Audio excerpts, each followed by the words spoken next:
പരിശുദ്ധ കന്യകാ മാതാവിന്റെ ചിത്രമായി ക്രൈസ്തവർ കരുതുന്ന മഡോണ ഓഫ് സ്ട്രീറ്റിന്റെ യഥാർത്ഥ ചിത്രം എവിടെയാണെന്ന കാര്യം ഇപ്പോഴും അജ്ഞാതമായി തുടരുകയാണ്. ആദ്യ കുഞ്ഞിന് ജന്മമേകിയ അമ്മമാരുടെ ഏറ്റവും പ്രിയ ചിത്രമായ മഡോണ ഓഫ് സ്ട്രീറ്റാണ് ഇപ്പോഴും ഏറ്റവും വിൽക്കപ്പെടുന്ന ചിത്രങ്ങളിൽ ഒന്ന് എന്നതും ശ്രദ്ധേയമാവുകയാണ്. ഉണ്ണീശോയെ ചേർത്ത് പിടിച്ചു നിൽക്കുന്ന ദയാർദ്രയും കരുണാർദ്രയുമായ കന്യാമാതാവിൻ്റെ ചിത്രമായാണ് ലോകമെങ്ങും ക്രൈസ്തവ വിശ്വാസികൾ ഈ ചിത്രത്തെ കാണുന്നത്. യുവതിയായ കന്യാമാതാവും കന്യാമാതാവിൽ സർവസ്വവും അർപ്പിച്ച് സുരക്ഷിതനായി കിടന്നുറങ്ങുന്ന ഉണ്ണീശോയെയുമാണ് വിശ്വാസികൾ ചിത്രത്തിൽ ദർശിക്കുന്നത്. മഡോണ ഓഫ് സ്ട്രീറ്റ് എന്ന ഈ ചിത്രം 15-ാം നൂറ്റാണ്ടിലെ പ്രശസ്തനായ ചിത്രകാരൻ റോബർട്ടോ ഫെറൂസിയുടേതാണ്. 1897 വെനീസ് ബിനാലയിൽ തിരഞ്ഞെടുക്കപ്പെട്ട ചിത്രം റോബർട്ടോ ഫെറൂസിയുടെ ഏറ്റവും മികച്ച ചിത്രം കൂടിയാണ്.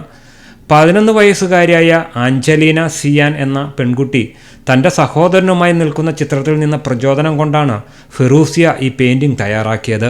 എന്നാൽ ആഞ്ചലീന ഈ കാര്യം തിരിച്ചറിഞ്ഞിരുന്നില്ല. എന്നാൽ അവരുടെ സഹോദരിമാരിൽ ഒരാളായ സന്യസ്തയാണ് ആഞ്ചലീനയാണ് ചിത്രത്തിലെന്ന് തിരിച്ചറിഞ്ഞത്.